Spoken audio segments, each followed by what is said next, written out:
धन्यवाद कल्पतर बाबू। प्रकृत में जो शोकसभा हुए से दुईटी पद गाँती अभिभाषण आरंभ करते आमको तो हसुवा समय ना ना गोटे पद है मनीष मरब दिने जन्म हेले देवता भी मरे सार्थक जीवन तार जार लगे माटी बड़ी धुरे मनीष तो मरब निश्चित भाव में तार जीवन हूँ सार्थक और सफल जहाँ माटी कांदिला माँ कांदिला पुओ कांदिला झील कांदिला बंधुबांधव कांदिले परिवार कांदिले ज्ञाति कुटुंब कांदिले तार जीवन सफल हो सार्थक हो आ गोटे पद कहते आयु विहंग पक्ष मेरी अलपे उड़ीज कहीं समय सहसा नयन पदके केते काल अबार हणी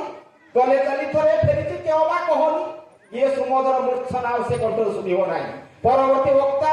आम जड़े युव समाजसेवी भागवत कलेर को मुझे से वक्तव्य रखिए।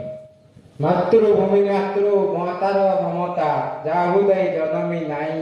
ताकू यदि गुणी ज्ञानी रे गणिबे अज्ञानी रहिबे नाई।